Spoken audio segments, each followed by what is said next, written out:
quite an amount available, or a small amount available, I should say, not quite an amount at the time in the areas of math, science, and languages. And you'll see there the phase for the initial implementation was 22 to June 23.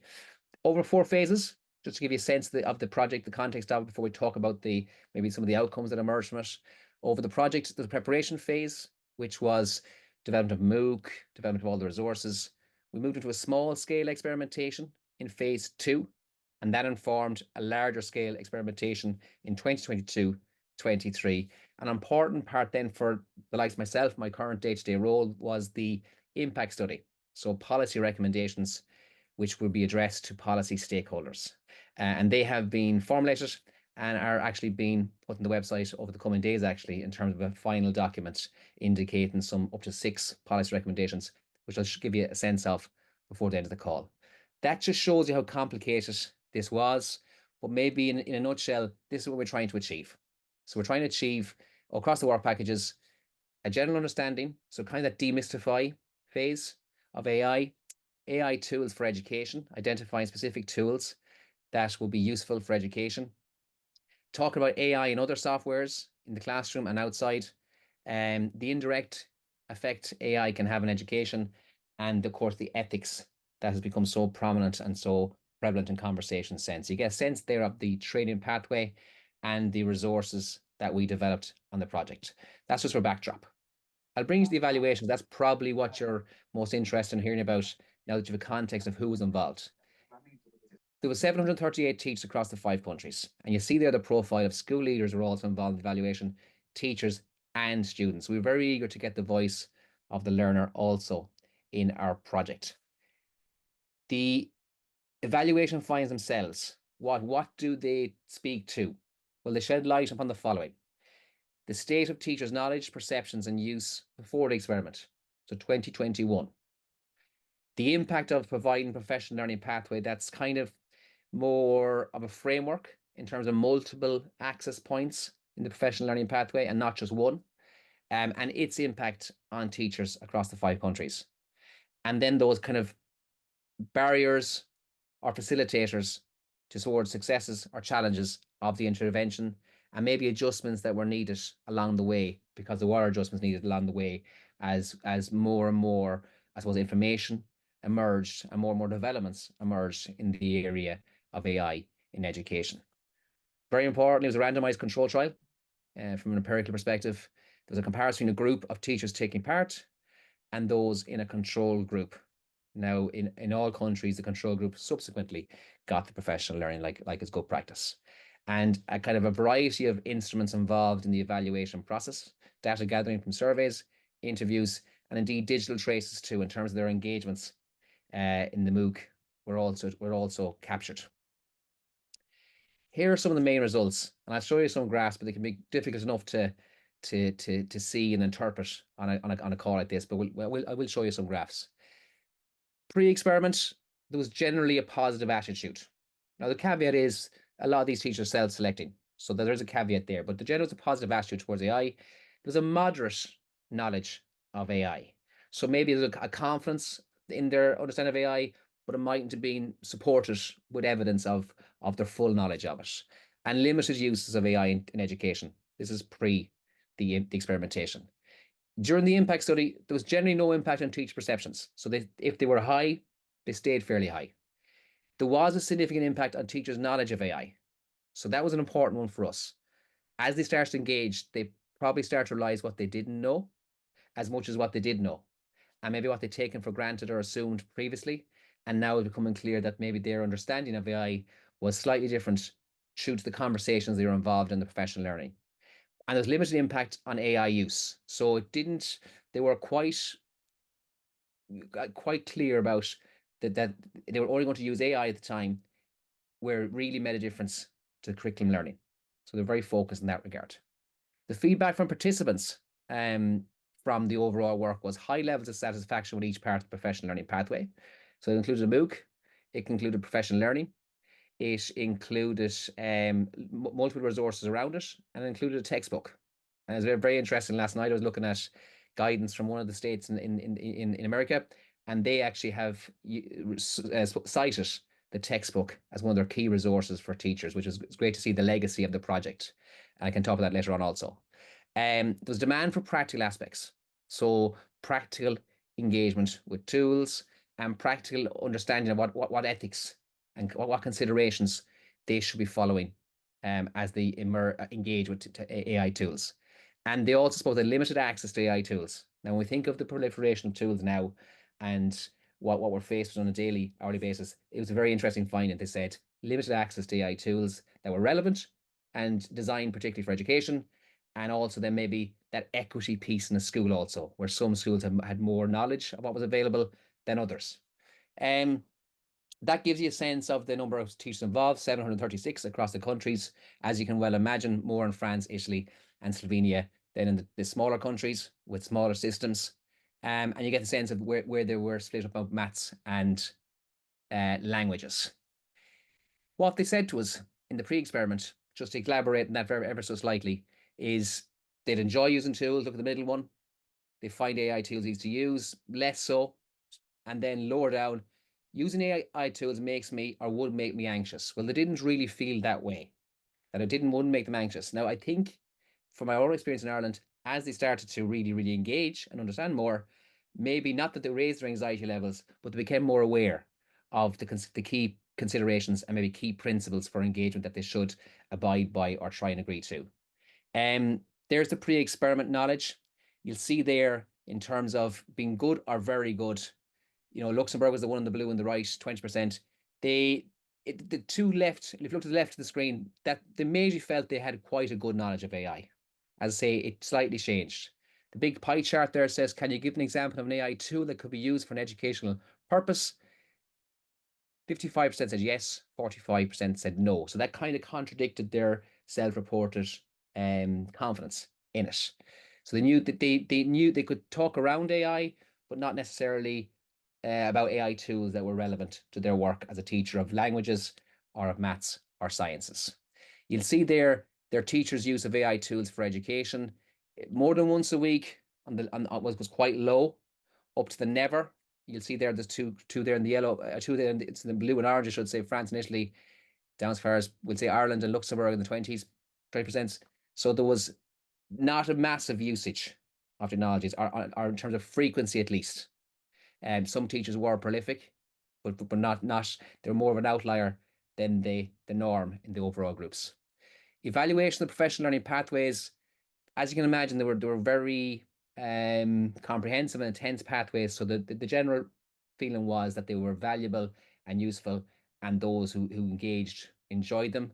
So reasons why teachers were satisfied: they said the quality of content there on the text box, quality of pedagogical team, so the support they actually got in terms of translating what AI means to practice. They got help from a pedagogical team, peer-to-peer interactions. We always find that in Ireland, they really enjoy, teachers really enjoy talking with colleagues and teachers of similar and different experiences. And the blended learning or interactive webinars initially were very positive as well. So there was a blended support. In Ireland, it was in person followed by online check-ins. And as they worked their way through the MOOC, they started to kind of build their knowledge and maybe engage in more practice with AI, and they'd have a conversation with a pedagogical coach. That's why they say the pedagogical team was very positive for them. Impact of the intervention on teachers' knowledge of AI. You'll see there a quote: I learned a lot. What AI is, I should say, how it works, how to use it. I've also had a glimpse of the future, where education is going. I'd love to go back to that teacher now and see, have they seen more, or their eyes more open, or are they still as positive, or maybe are they concerned? In what way, if they are? You'll see there in terms of there was an improvement in their self-assessment of knowledge of AI, how AI works, familiarity with technologies, and identification of AI tools as AI. Big conversation around that about at the time was around AI components embedded within tools that they were very familiar with, but hadn't realized had AI features as part of them. Big demand, as you can well imagine, for more practicality. So they wanted more concrete situations, because it was a very evolving space for the classroom. How to play this, how more as a user, less so on the part, so more on the practice, what they're looking for. And I suppose you can see there the concrete help to use AI tools as well as knowledge about AI. Main barriers for use. This is important. License fees, equity, and making sure have nots in terms of use. Big piece, as always, around gender. There's always an issue with GDPR and understanding when GDPR is an issue and not an issue.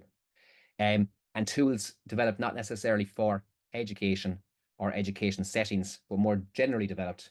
And maybe they might have more difficulty then in terms of embedding them in their curricular practice. In terms of AI integration in the schools, you'll see this was interesting. Integrating AI in the school is a priority for them. You could see it wasn't a massive priority. We're talking about 2023 here, mid-23 for this. In terms of integrating AI in the school as a priority for most teachers, it was even lower down. So from the leader's perspective, it wasn't massively high. From the teacher's perspective, it was lower. There's a school committee or task force to discuss and plan the use of AI in the school. And you can see that was mixed, but there was more conversation the time around.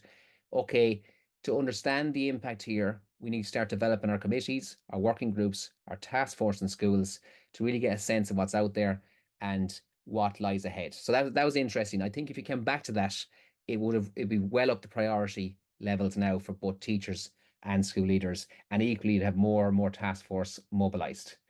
What about students? Just a quick one on the students. I know time is precious in this call. Students said, do you know what AI is? They were very much in the confidence, the pretty much space up to the definitely. So more so than the little and not at all.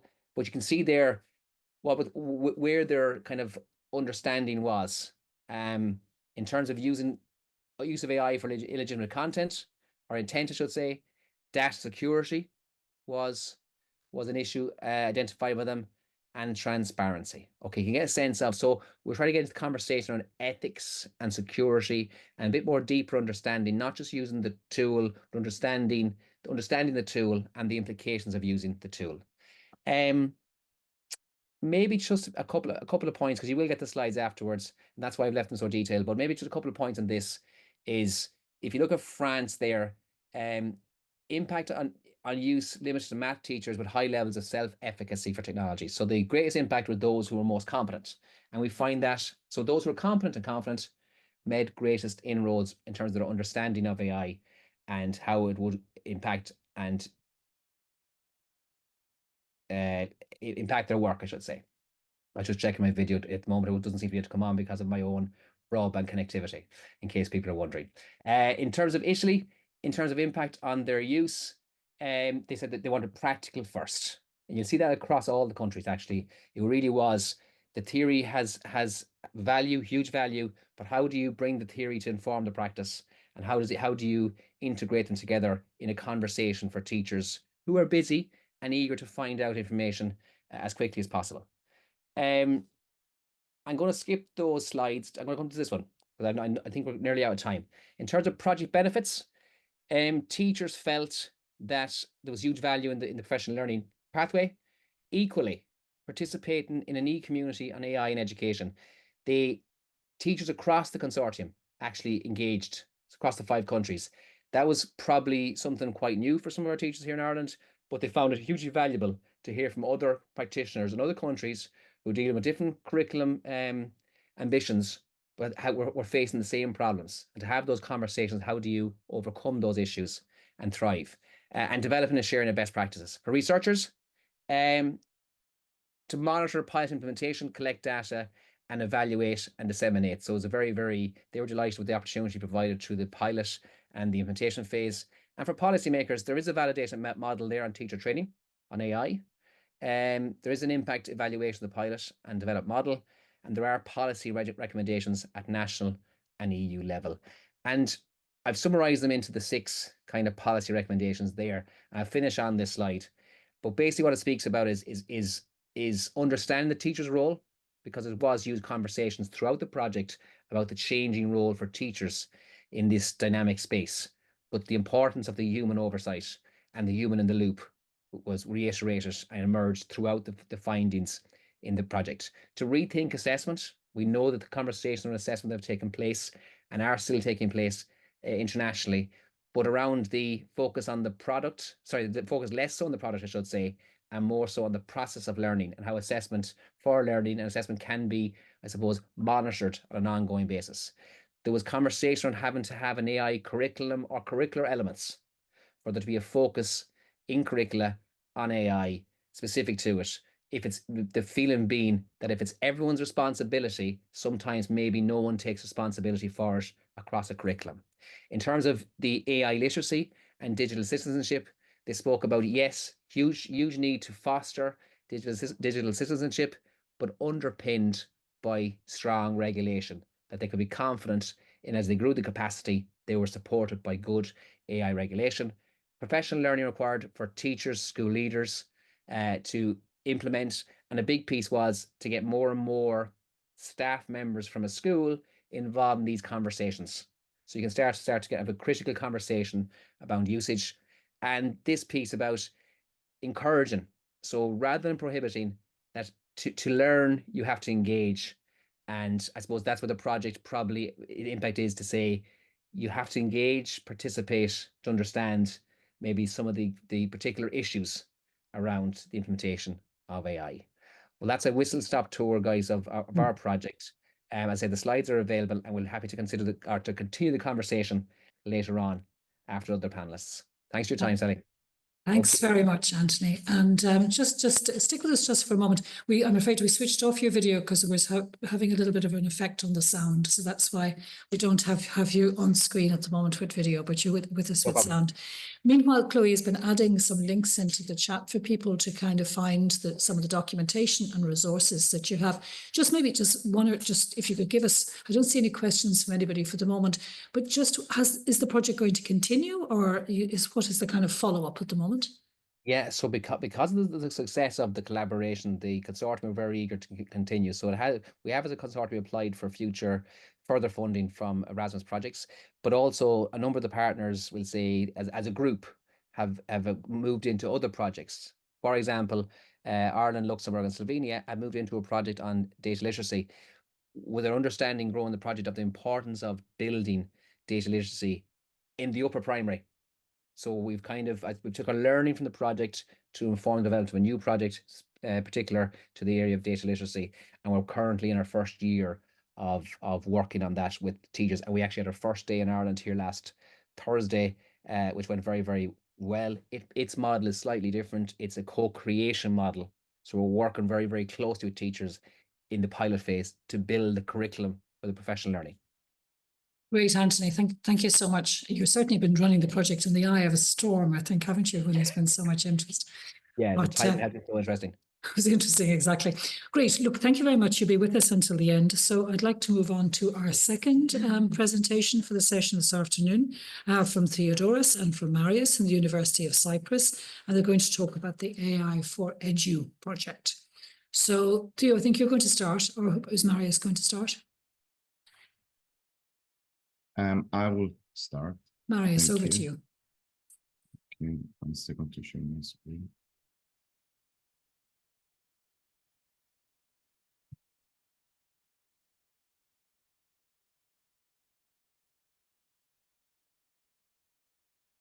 Yes, that's perfect. Thank you.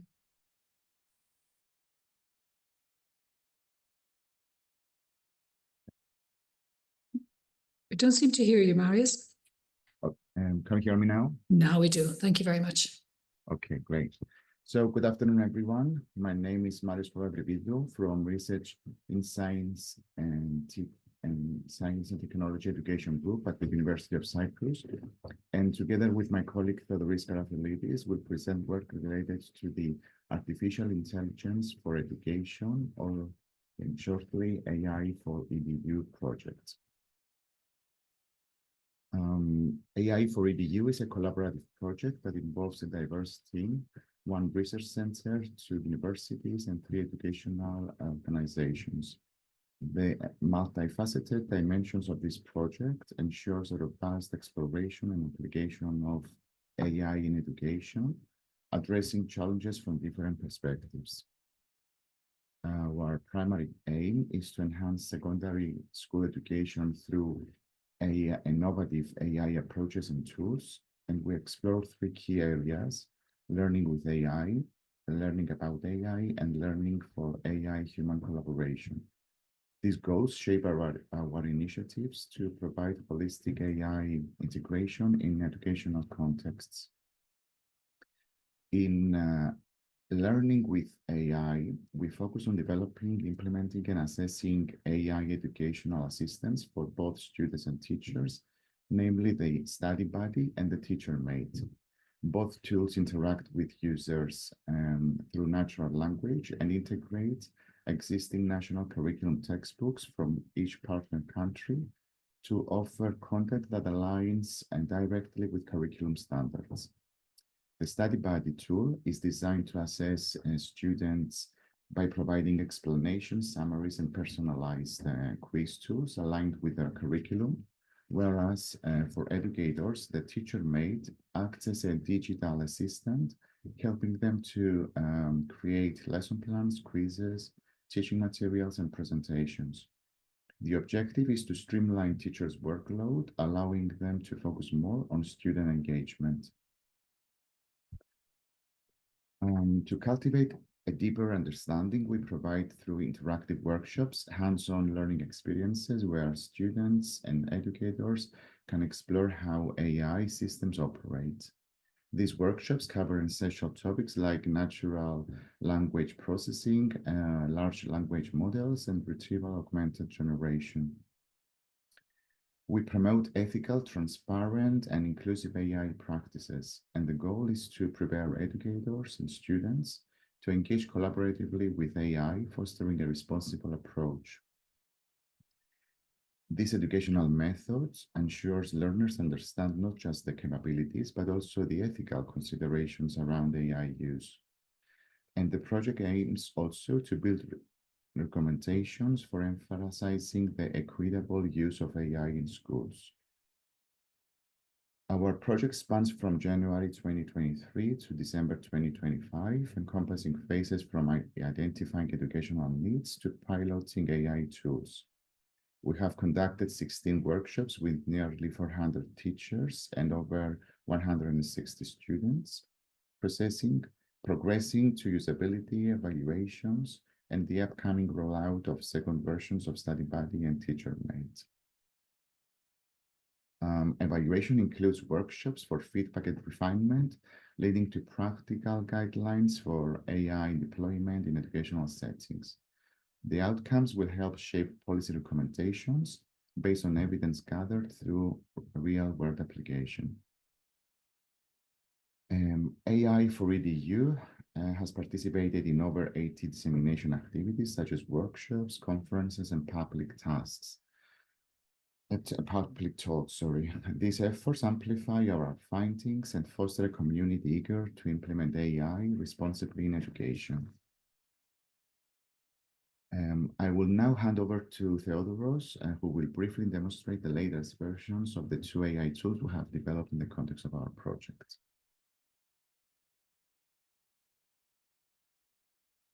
Hello, I'm Theodoros Karafyllidis. I'm a colleague of Marios. I'm also working on the same project from University of Cyprus. Marios, can you please... perfect. I'll just start sharing my screen. And we decide to allocate more time to demonstrate these tools, and maybe we satisfy some needs of the community. As Anthony said, a lot of teachers and students ask to get familiarized with actual tools. Yeah, I haven't shared the screen yet because I'm just talking. I'll just share my screen. Give me one moment. I think now you can see my screen. So I will just give me a second to move the bar somewhere that's going to be helpful for me to present it. I think Chloe have shared the link to the two applications, the two AI assistants that were developed in the project to assist students and teachers in the teaching and learning process. Here you can see the sign-in page. You can create an account. It's an online free platform that you can use whether you are a teacher or a student. You can create your account. Maybe we're just going to demonstrate the tool for now. Maybe it's not a good idea to do a follow along type of interaction. So I'm just going to demonstrate the tool for you. Let me log in with my account.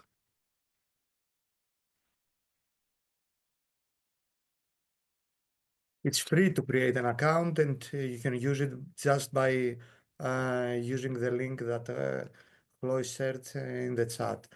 Upon accessing signing in, you can see this is the interface. Here on the left, we can see the navigation menu, where you can choose from the various features of the platform. As we can see here, we have the provided AI tools. We have the chat with. I've logged in as a teacher now, so we developed two platforms, one for the student and one for the teacher. I signed in as a teacher right now, so we can access the tools available for the teacher. Here from the menu, you can choose to just chat with the app or with the chatbot. You can use the teacher dashboard. We are just going to have a look on most of the platform features. Let's start with the tools. We have various tools that a teacher can use during or even when preparing their material, or mainly it's for preparing the material, but it can also be used inside the classroom to maybe to assign a test or something like that. You can choose from the various tools here. Let's start with the create quiz tool. As Mario said, there are going to be two versions of these tools, because this is still the first version. I can see the comments that are coming because I'm using just one screen. So if there is if there is any question that needs to be stated now, please use your microphone and say it out loud, because I can see the chat right now. Don't worry, if you will take the question afterwards once you finish the presentation. Thank you very much. All right. And this is the first version of the applications. As Mario stated, we pilot this application in real education settings, and we got feedback from the teachers. And based on this feedback, we refined the application. In the upcoming days, we're going to have the second version.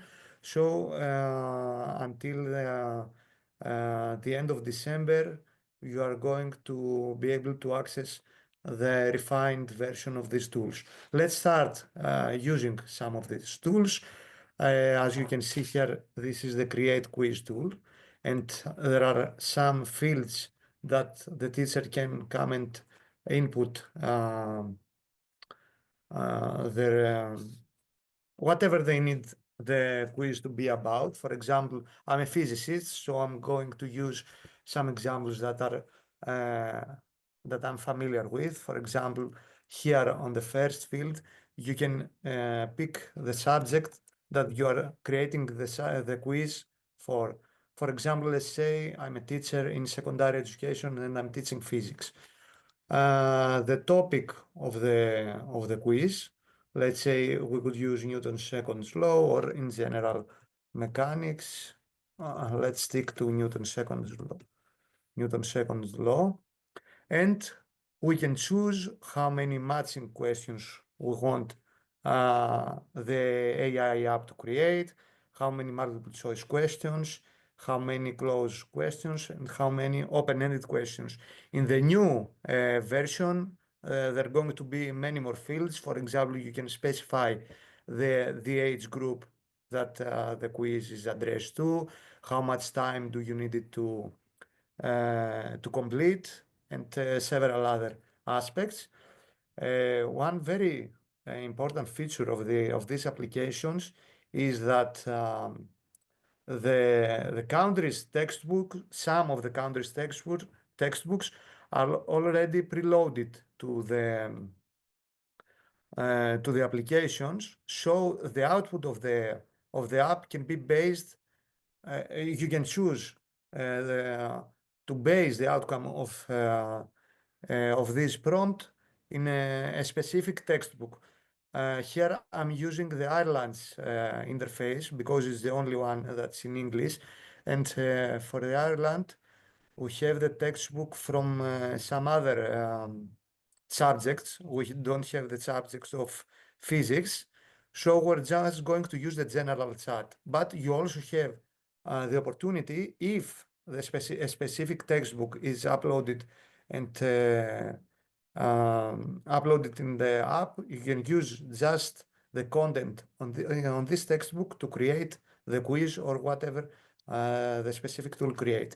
So just sum up, we have a quiz in physics on Newton's second law and one question of each type. If we click generate,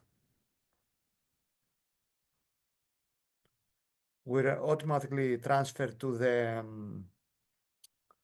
chat interface, and as we can see, we need to just wait for it to complete the process. As you can see here, a prompt is automatically created based on the input that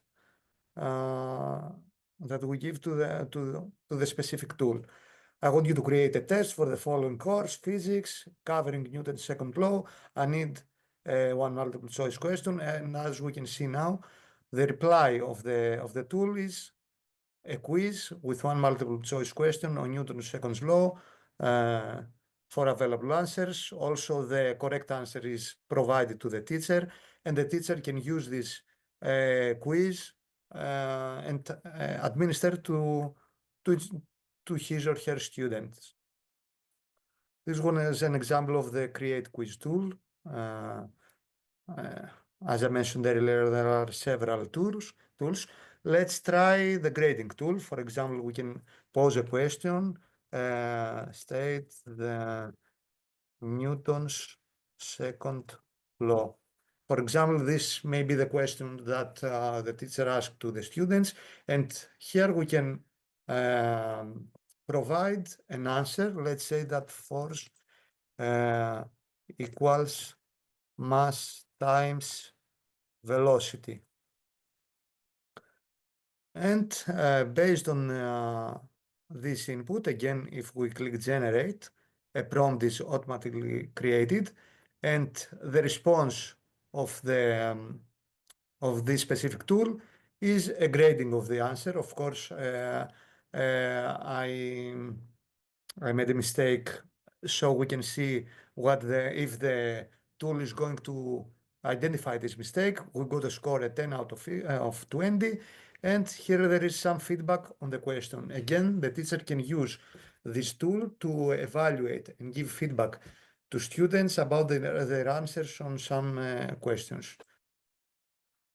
Of course, there are several other tools. Unfortunately, we don't have time to visit all of them, but you can use them freely if you create an account. One very important, let's see also here the students application, the student platform. Let me sign in as a student.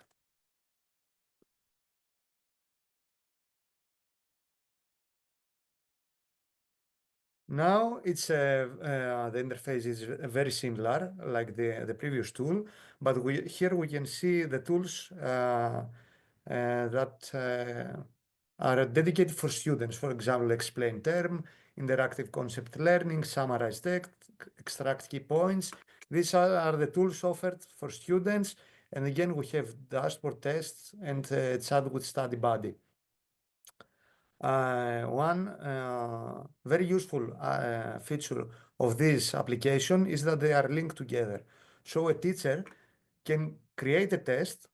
It's a different tool from the create quiz.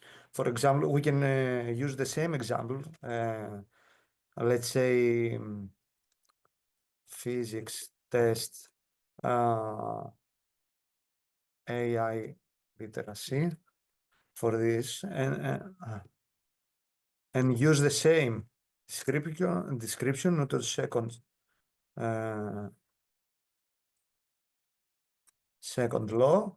And again, here we can choose how many marks. Let's say the total marks are 20, the test duration is 45 minutes. And again, we can choose one question per type.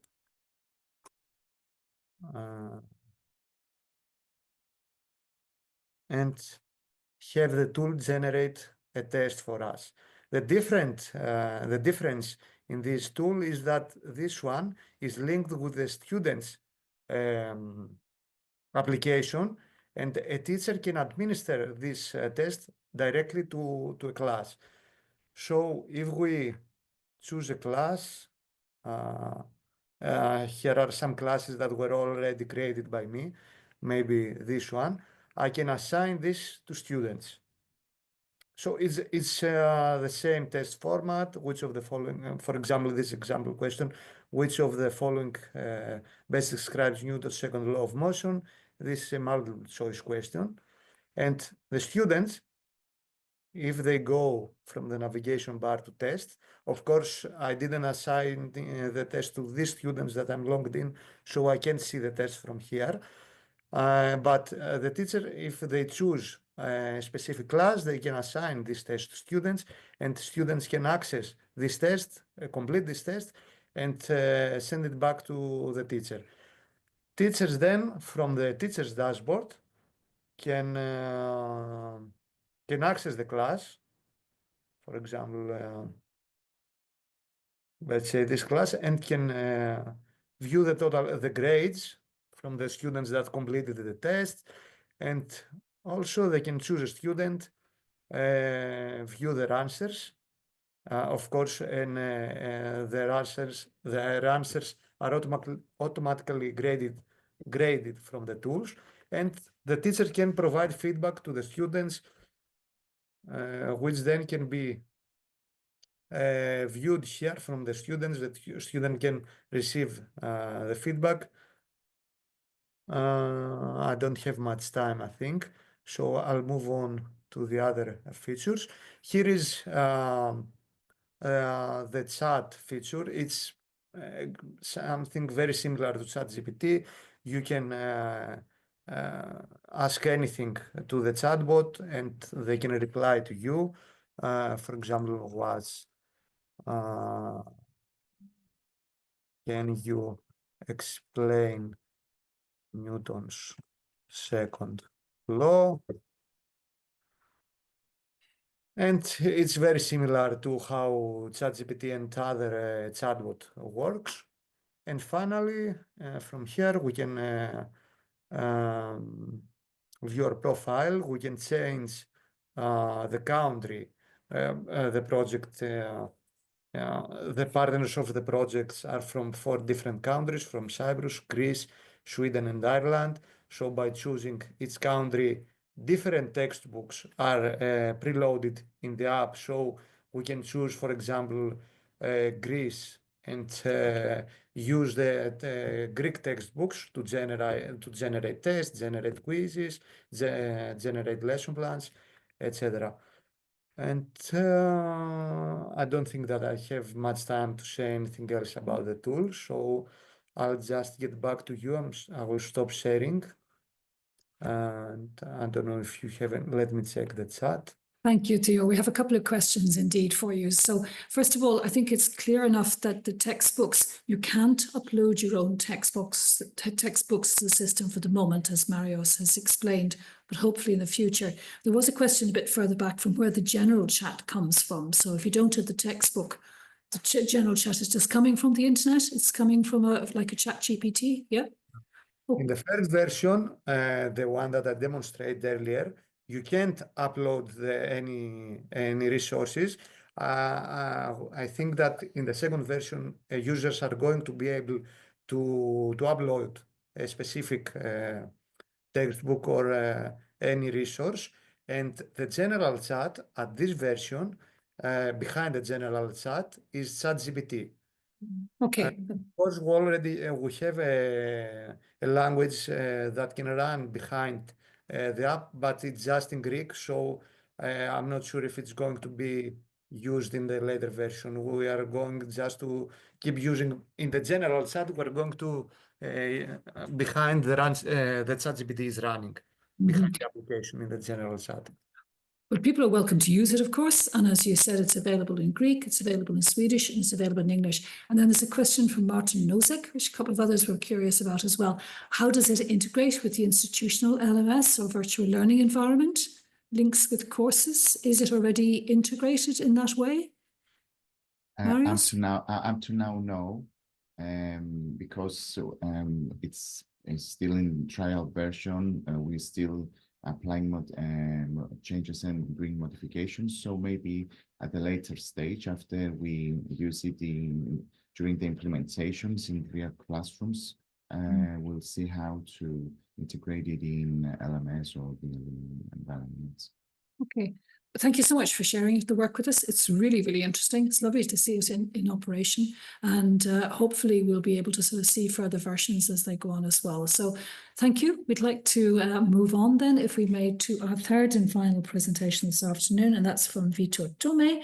And Vitor is going to talk about the ALGOWATCH project. So again, something different, focused more on the literacy aspect. So Vitor, if you're up and ready to go, and fire up your slides. Over to you. Yes, thank you very much, dear Sally. Let me just share my screen. I think now you can see my screen and my slides. We see perfectly. Thank you. Okay, thank you. Hello everyone. Thank you for inviting me, because I forgot to thank you for this. It's a great opportunity for us. Our project is not as developed as the previous projects that were presented, that are really interesting. Our project started in November 2023, so it's being developed for a year, and it's focused on algorithm literacy and AI literacy behind a big hat that is media and information literacy. So this presentation is organized in three areas. First, AI with media and information literacy, how to deal with. Then, how we were able to organize a set of competencies that are competencies focused on algorithm and AI literacy, but strongly related inside media and information literacy. And then some resources that we are developing. We have some beta versions of one of the resources, and I will share it with you also. To start, our definition is really, really important for us, because our main focus is AI and algorithm literacy inside media and information literacy. So the definitions refers especially to combination of users, awareness, knowledge, imaginaries, and ethics. And the project we had around algorithms and AI systems, not only about algorithms. So the project is larger than previously expected or previously planned. In terms of approach, our approach emphasizes agency, reactivity. So the idea is to adding actions to create algorithms. It's not only to learn about algorithms, about AI literacy, but to practice. and to develop competencies related with AI and algorithm literacy. That's why we developed a competence-based approach and a set of competencies.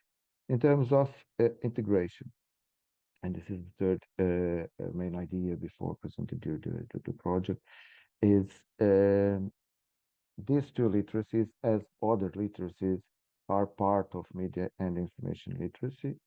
So not something new that is outside the umbrella term of media and information literacy as UNESCO defined the concept.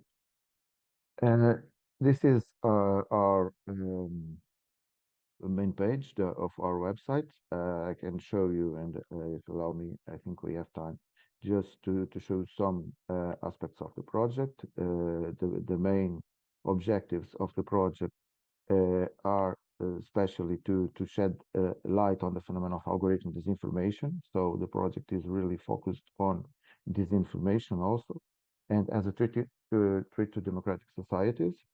And the second one is to support media literacy professionals, not only teachers, not only students, but other educators, because the idea is to develop a project that is really for all, really open, and at the same time, this means that we start from scratch, from the basics. In terms of the project, our partners are the leading partner is Savoir d'Avenir in France, led by Divina Meix. Then the Maynooth University in Ireland. Third partner is the Association for Communication and Media Culture in Croatia, and finally Isked University Institute of Lisbon. In terms, and let me just come back for, sorry, just come back for our slides. In terms of activities and deliverables, first we started with this set of competencies in ALGO and AI literacy. I will explain you as we did it in a moment. Then we created a series of interactive quizzes and a game, a video game based on these competencies. The idea is these quizzes and a video game are focused on developing these competencies, supporting teachers, students, and other educators in developing these competencies.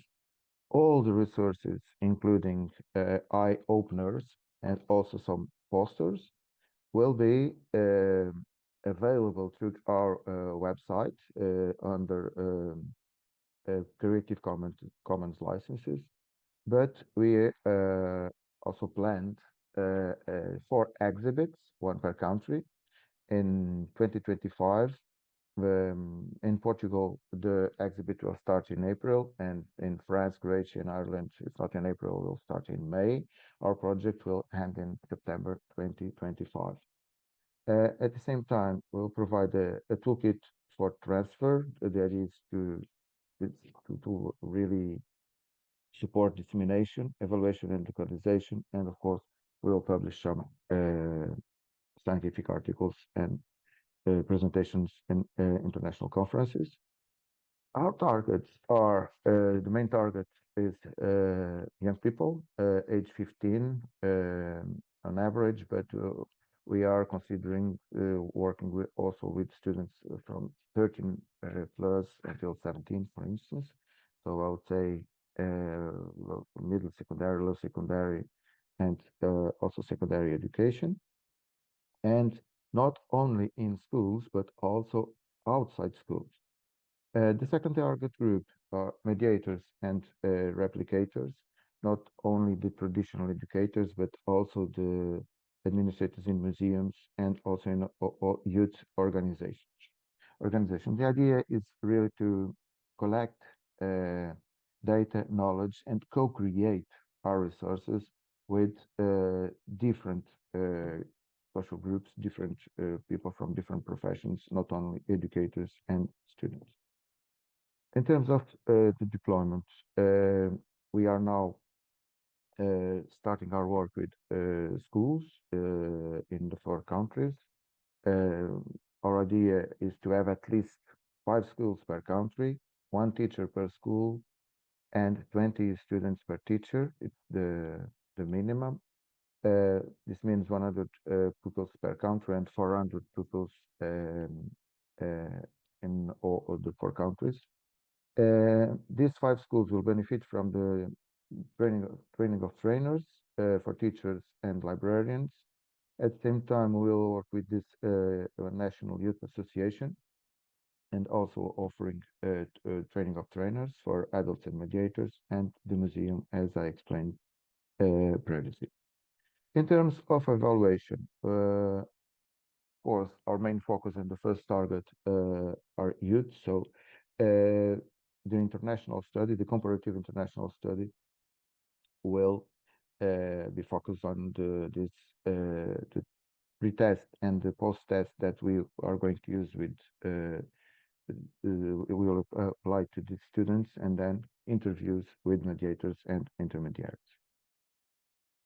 In terms of the set of competencies, our main focus was, okay, how can Neil address the challenges posed by AI Gen or generative AI? So we started, our inspiration was the model developed by the Council of Europe, the competencies for democratic culture, and also the butterfly model, but also the digital citizenship education model. So that is organized in values, attitudes, skills, and knowledge. And using this model, we analyze also the model of the decomp 2.2. I apologize, we have a lot of text here, but I think it can be helpful for you. This is the text on your left is not so important for now, but it's to give you an idea of how we're able to turn macro into micro competencies. This is in terms of knowledge, so we named it to know, to understand, to be aware of.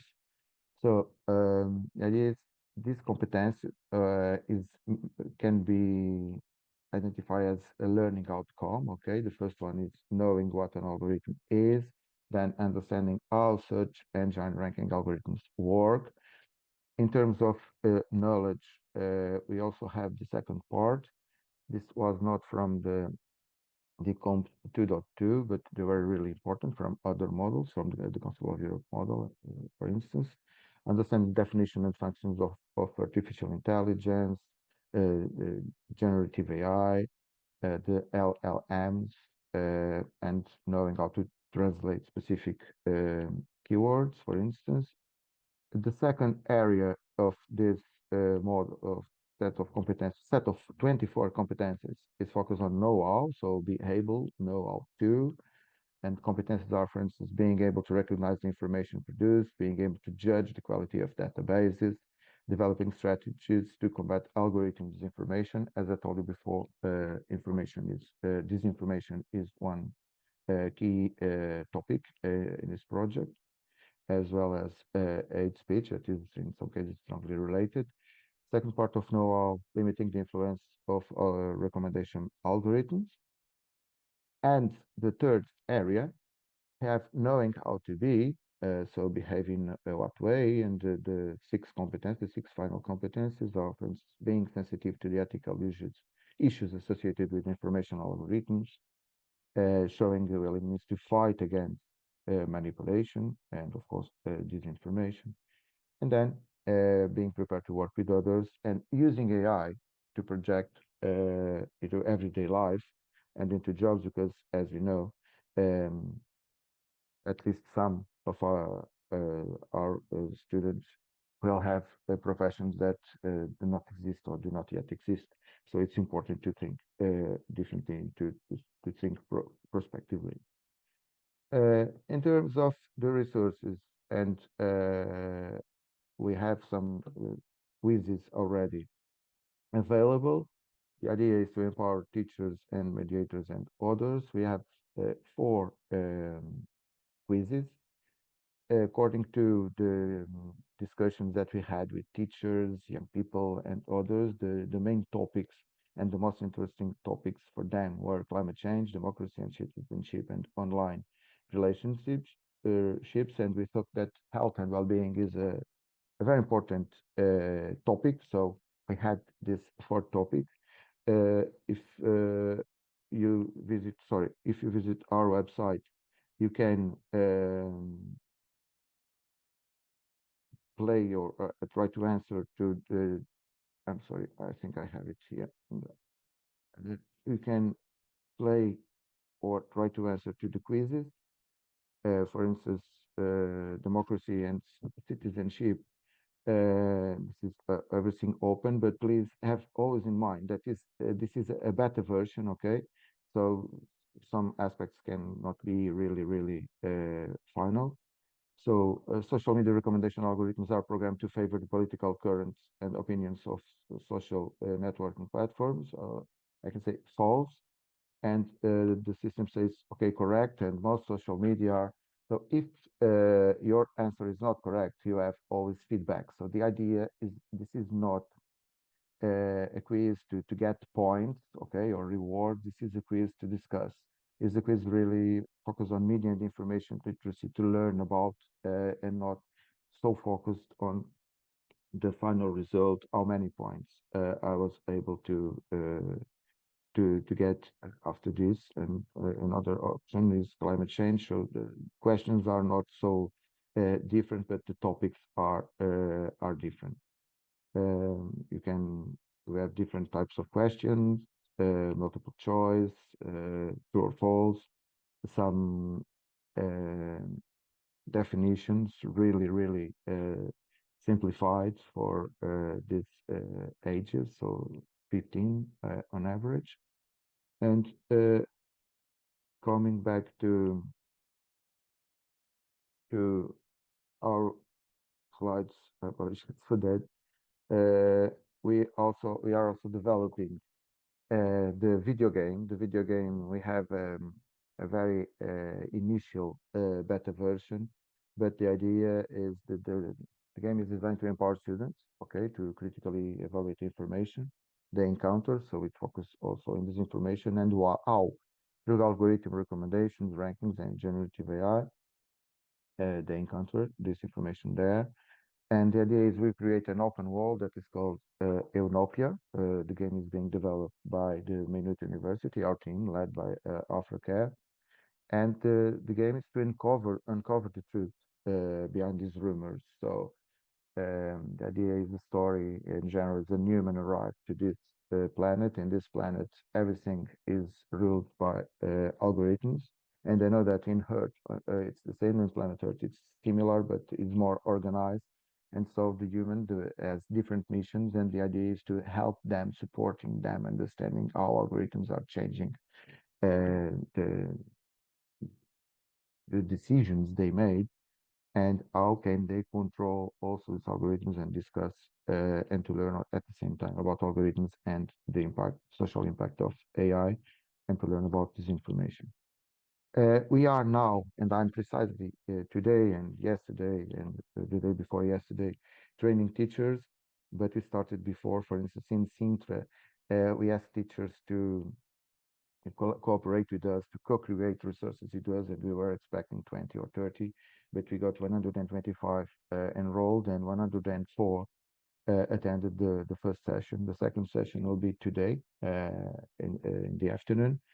Here we are working in Azores in Ponta Delgado. We are working with librarians, journalists, and also teachers, because we are in this moment trying to co-create and to validate the resources you have.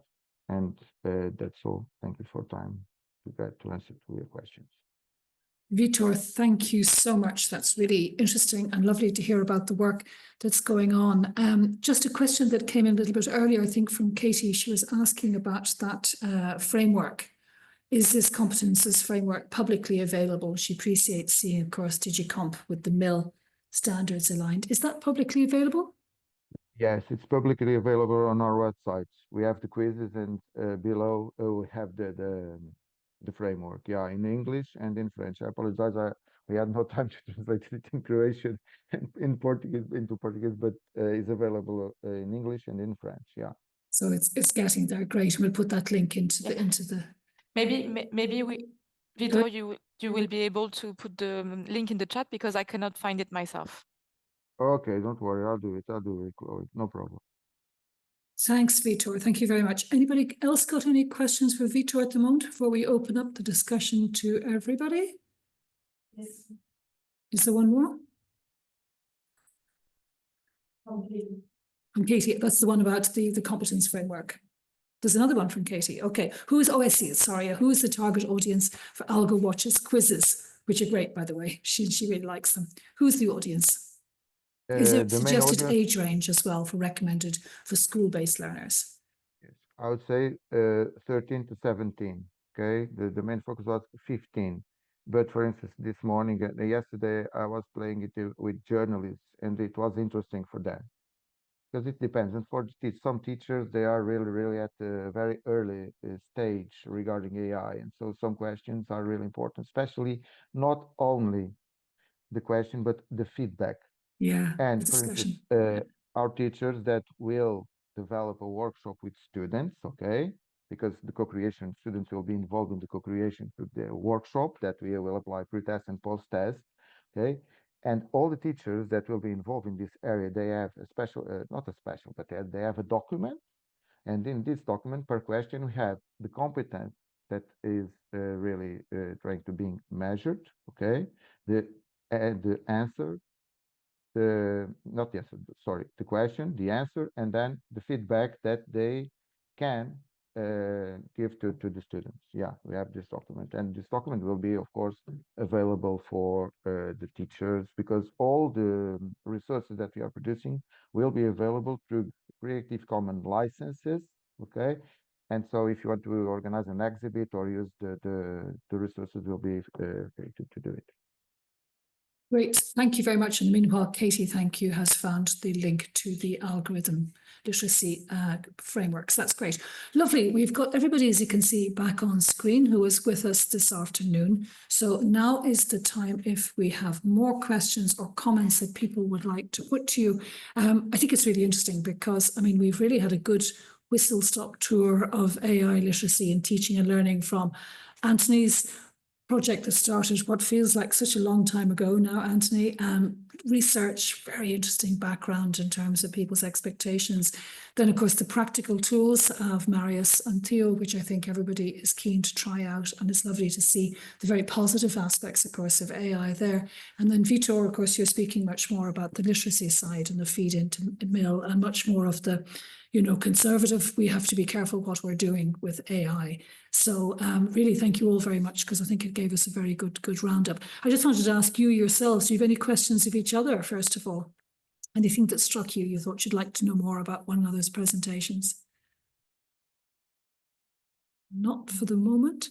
Okay, well then let me just start with a kind of a general question, which of course we all are concerned about, and that is the kinds of general challenges that you think are facing teachers. It's clear that the people who you're reaching out to, as you said, Anthony, at the very beginning, are self-selecting to a certain extent.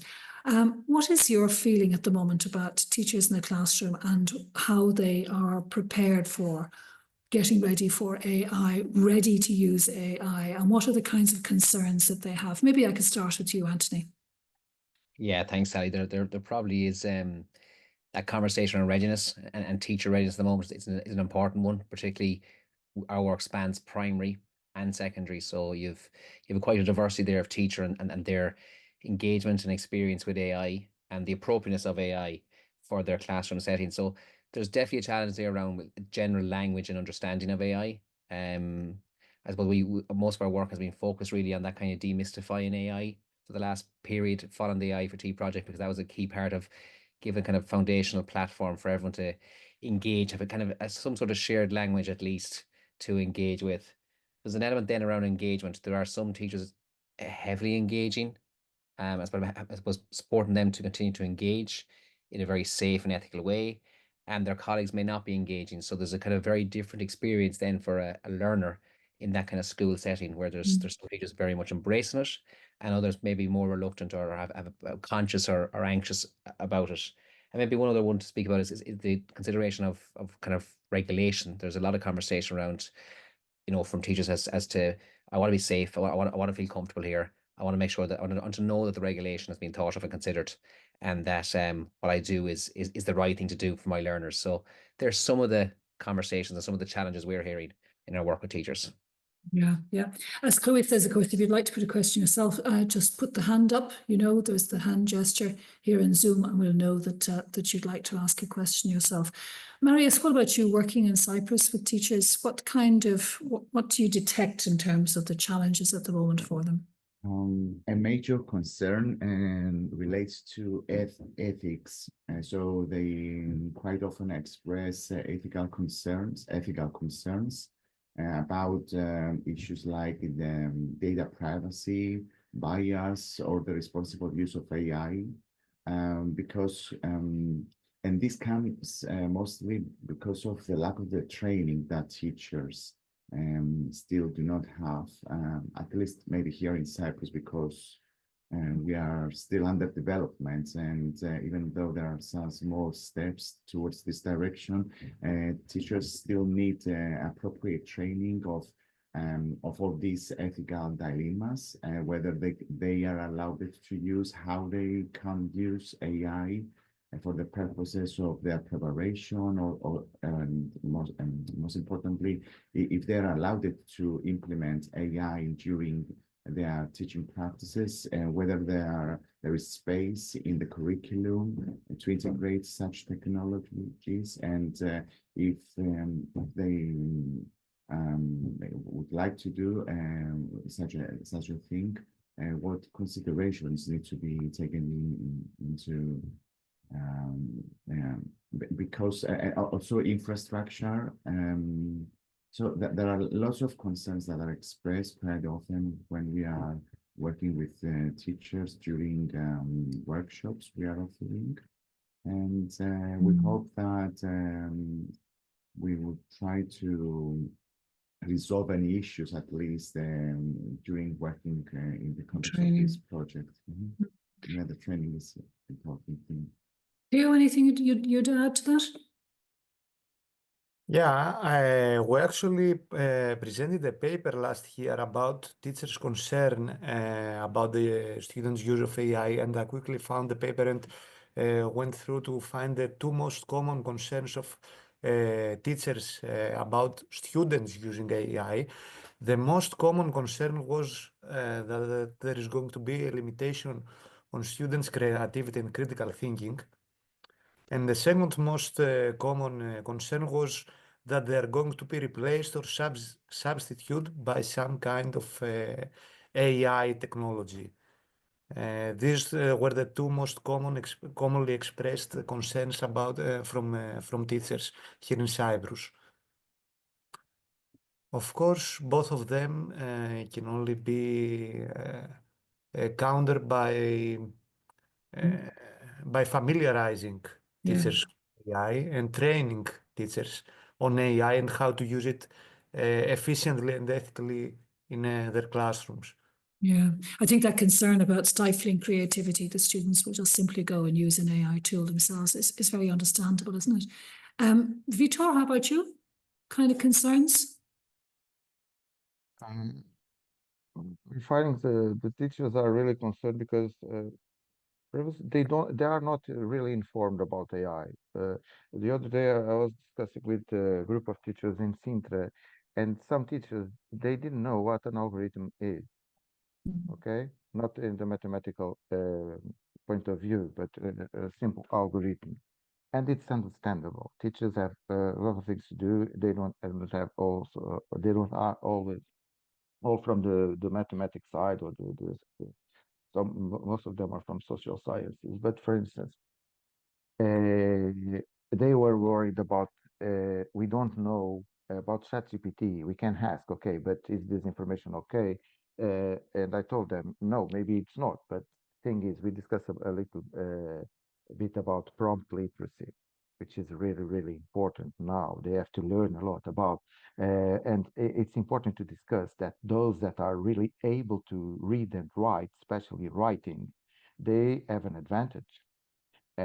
So the students that don't know how to write, they could not interact with these tools in the same way. So we are creating gaps, okay, at the same time.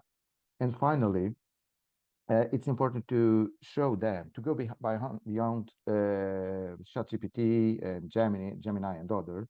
And we, because I was testing at that moment, it was last week, I was testing Scopus AI, and our training was about hate speech. And so we asked Scopus AI what we should do. You are a teacher trainer, and you want to develop a course on hate speech. Teacher trainer, and our teachers are from secondary school. We gave all the prompt, the complete prompt, okay? And it was interesting. Then we start discussing what we should do according to science. What we are doing okay, what is not okay, what is wrong, what is an advantage, what is not working. And it was really, really important, really, really interesting. So they realized that with these tools, not only ChatGPT, but specific tools and LLMs, in which we know that, well, at least we have a general idea about the content that is inside, can be really helpful. Thanks. Thank you very much. And I see, thank you, people putting links into the chat as well. Feel free if you can, because I think sometimes there's such a lot of information as well too, for all of us, not just teachers. It's difficult to filter. So if you have some tips, that's very handy to put that in. Annie, of course, raises the third concern, as Marius says. Teachers are concerned about checking if students are using AI or not, and whether they have the tools to check it, you know. It's a kind of more of the controlling question. Theo, you say this was the third concern, that in fact was coming back from teachers, being able to know whether students are using AI. How big a worry is it? Is it important? Marius or Theo, yeah. Theo, let's go for Theo, yeah. All right. I think this, of course, in the current environment, education environment, it's very important. But I think the introduction of AI and because it's so widely used nowadays, it's going to change and shape the way we are assessing students. So maybe just recalling events in history is not going to be a suitable questions in the type of assessment in the future, because everybody can now very easily and quickly find the answer to that and similar type of questions. So maybe we're going to see a change in the way we are evaluating and teaching students. And assessing, indeed. Anthony, in fact, if I'm not mistaken, I think when we came back to some of your final slide, reviewing assessment was something that was really important. Do you want to say a few words about that? Yeah, it's definitely a major concern of all teachers and all involved in education. And just out of interest, we conducted kind of a listening exercise. We call them AI think-ins with teachers at post-primary level. And in terms of the second piece there that Theodoros mentioned around kind of the replacement of the teacher, very much for those teachers who are more engaged with AI, they realize the importance of their role in the overall experience and the overall relationship. And they brought the overall conversation to assessment to that area of relationships, about understanding your learner and having time to build a relationship with your learner and understanding their growth and their evolution. And that would offset some of their concerns around assessment. But of course, here in Ireland, we've huge trust and faith in our assessment system. And if that's compromised in any way, people feel very vulnerable at that. So very much there's the whole assessment piece is key in terms of what teachers feel in terms of the impact of AI on their practice. And they're very eager to see some sort of kind of considerations, at least around AI. We've moved very much to more ongoing assessment as part of our component parts, and I suppose the implications of the use of Gen AI for those is a key consideration. But what we found in the project was that that reimagining or refocus around assessment. And I suppose if we think back to school closures during COVID, one of the things we found was that sense of belonging and that sense of relationship with students. And our teachers kept talking to us on that thinking around the more you know your learner, the more you understand their evolution, their development, and their learning, and the more you can assess this in a multimodal way or different ways. So they're just some considerations. It would take a lot to shift the leaving certificate, for example, I presume, in Ireland, which is a very fixed exam, very fixed structure for people. I'm sure that's true in other parts of Europe as well. I'm just struck, Marius, when you say that maybe in Cyprus, you know, that things are moving a little slowly. I don't think it's any different anywhere in Europe, to be honest with you. I think there's no real big difference. What about pre-service teacher training? Do you see any progress there in teachers coming out of training colleges? Are they any more aware, do you think, of AI? Is anyone working with pre-service teachers at the moment and sees any progress? Marius. Yes, here at our department, because we are in the Department of Education, so we are offering courses to pre-service primary school teachers and kindergarten school teachers. So in one of my classes, I'm teaching science methods courses, and we have this course that we aim at fostering computer literacy and how students can use technological tools, integrate technological tools in the teaching and learning of science. So in one of my courses, we asked students by the end of an activity sequence that they dealt with modeling a scientific phenomenon.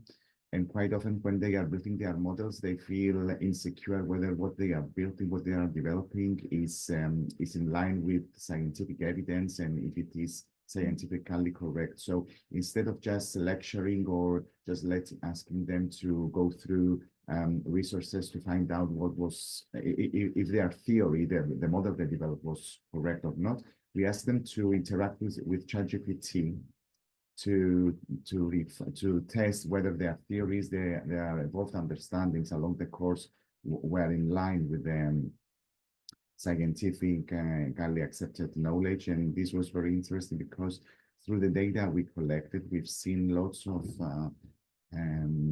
we gain rich data in terms of students' type of questions they ask, the misconceptions they arise.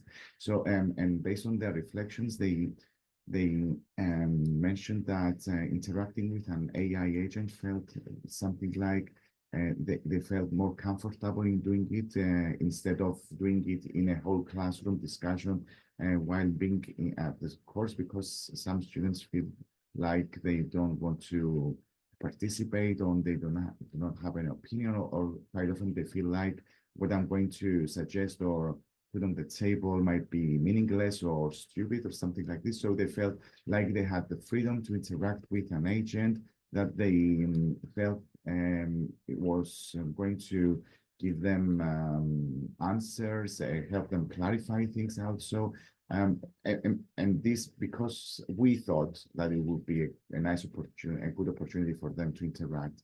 I don't know whether other colleagues here at our department are using AI for their teaching or with the students. Just as a final thought, do you think it's easier to work with science teachers in introducing AI? Sorry? Do you think it's easier to work with science teachers, with people coming from the science side of education with AI?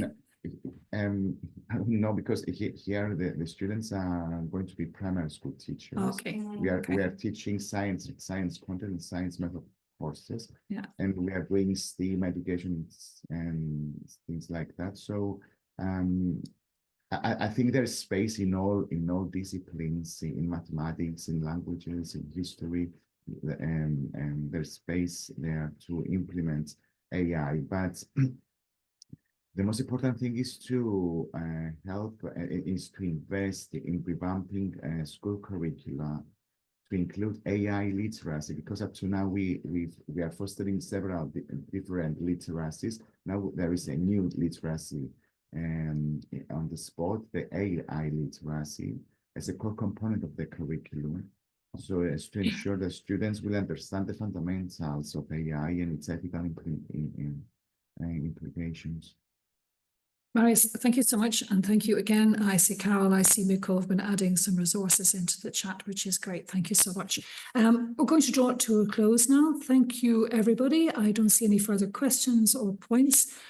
Really like to thank you all for joining us this afternoon. It's been really interesting, and I think we've got a very good overview indeed of the status at the moment of AI in teaching and learning across primary and secondary schools. So it was a really nice cross-section of presentations.